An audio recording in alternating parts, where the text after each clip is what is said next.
All right, hey everyone, what's happening? Today, what I want to go through is actually 7 habits that are required to hit that 7-figure range in your business, your ecom business. Now, this is obviously not just related to ecom specifically. It can be used just in everyday business life, to be really honest with you. But it's something that we've observed within ourselves and also with those that are hitting some serious life goals, but specifically revenue goals in their businesses. And this is very common with people that we work with and, as I say, observe in the marketplace and in business relationships. And so there's 7 that we're going to go through as quickly as possible and concisely as possible. So hopefully it all makes sense and you can resonate with a few of them and obviously see improvements where you can be made. And now acknowledging, even in ourselves, that you're never at the destination or you're never at 100% of these things, and they can always be improved and further optimized to further increase performance and efficiencies. So let's just jump straight into it. So number 1 is your environment. So more specifically, the people that you surround yourself with and the impact that they have on you, your thought process, your habits, your daily outlook is really crucial to how you see yourself and then how you actually operate your business and succeed or fail from there. And so having a really positive environment, surrounding yourself with people that are in a similar position to you in the sense of what they want to do with their lives and achieve with their business cannot be underestimated. And so if there's people in your lives that aren't supportive or are pulling you down or have negative impacts on you and what you want to achieve, then that's a decision that you need to make. But have a really clear understanding that the people and the environment that you surround yourself with are having a huge impact on your outcomes, right? So people is number 1. Number 2 is studying trends. So always being active within your actual market or where you're actually operating. Now, things are always evolving, always emerging, and by keeping in touch with what's actually coming up, what's actually emerging, but then looking at past trends as well, you can actually have a really good gauge on what's happening in your respective market, have your finger on the pulse. And people often say that history kind of repeats itself. I'm talking about specifically in potentially like a stock market scenario, but in terms of actual business, there are generally problems that have always been solved before. And so if you think you're in isolation or in a bit of a vacuum of what you're actually going through, study trends, study other businesses that have been through things like you're going through, and there will be a solution there to your challenges. And so make it a real habit to be able to be resourceful in this sense. Study these trends, study these people, study people who have broken through that barrier that you actually want to get through, and there will be a solution. So that's something that's carried us through immensely and really helped with our growth, getting to that 7-figure range.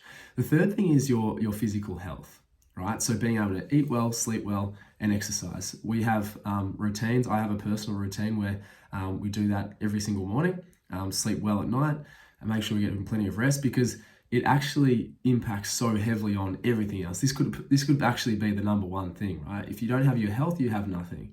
And so you have to make a really concise effort that you're getting enough sleep, drinking enough water, getting enough sleep, and eating well. So that's a really important one that people underestimate, and sometimes wear with a badge of honor that they work so much, don't get much sleep, potentially don't exercise because they're working so hard, when really that's the opposite way to be thinking. You need to optimize your body and mind to be able to be as effective and efficient as possible to optimize your business and succeed where you want to succeed. So really rethink that if you're struggling to fit those things in or not prioritizing those things, because as I say, without your health, you're nothing really. And so if that's something that you can improve or work on, then, and you're already doing well or on your way to success, imagine what you can do when you have optimized these things and improved on them. So that's number 3. So number 4 is time management. People who are able to allocate their time and plan accordingly are generally the ones that plan for success, basically. So in our daily routines, we plan out our entire days, and we do it the night before, because when you do something the night before and you write it down, particularly overnight, subconsciously, you're manifesting what needs to be done. You're solving problems. You're looking for solutions, and you're planning out and forecasting your day so that there's no surprises. Obviously, things sort of come up, But the hardest thing that I've found in my experience is to come to a morning and suddenly be planning out your day and not kind of, already kind of feel like you're behind the eight ball because it seems overwhelming. Whereas if you plan things the night before, you can mentally prepare. You can say, yep, this is how my day is going to go. Have these allocated time slots of what you're going to get done, who you might be meeting with, appointments you might have, and really just feel on top of it every single day and ready to hit the ground running with your first task as you wake up. So 4th is time management. Number 5 is living below your means, right? Or within your means at the very least. So many people want all this huge success, want to spend all this money, want to go on these crazy holidays. They want to be rich so they can do this X, Y, and Z, when really the most responsible thing is to be able to save what you're actually earning, a big portion of what you're actually earning, for bigger investments or bigger opportunities down the line. The biggest mistake you can make is to live above your means. And so all these crazy expensive things that people think that they need or want are really irresponsible sort of things. Fast cars, crazy apartments, or fancy dinners, all this sort of thing. So those that live above their means really are probably short-term successes, and those that prioritize living under their means or within their means are normally the ones that have that really long-term success. And that's what we've just observed in our own behavior as well, and those that are doing 7-figure businesses. And so the 6th thing is a really important one, and it's just to never give up.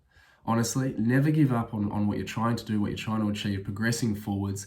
Even if what you consider to be a failure or a challenge can be rejigged into lessons learned, right? You'll do better next time. You'll pivot from here to there to do a better job. You'll be able to learn from these things. But if you've got the mindset of never giving up, that goes a long, long way. And I dare say, as important as your health and well-being, to succeeding in what you actually want to do. So never give up. Even if your first business or this business doesn't actually succeed, then keep going, keep iterating, keep working on it, and you will absolutely get there if you're determined enough. But that's a really big attribute that really forms 7-figure entrepreneurs. And then the 7th thing is around dreamlining, but really manifestation. So really believing in yourself that you can actually get there. Like this cannot be underestimated either. And we've practiced many times different techniques for this and found one that works, where essentially if you keep manifesting, if you keep forecasting, if you keep seeing your future about where you actually want to be, it has a massive impact on it becoming a reality. And so that's one really important thing that I can't underestimate, that you should be reading some resources or looking into people who specialize in this sort of thing just to get a technique that works, because there's lots of ways you can do it, and you'll just find one that works for you. So this is one thing that's really contributed to our success, and those that I know who are achieving wild things really manifest and visualize their success before it actually happens, so that it becomes a realistic expectation versus this far out goal that will never fall into their lap. And so look, there's the 7 things that I hope can help you with your business journey, that you can get to that 7-figure range. Any questions about it, let me know. But these are things that we have observed in ourselves and very successful online businesses and businesses across the board. And so just a few thoughts. Hope it helps. Any questions, let me know. And thanks. I'll see you in the next one.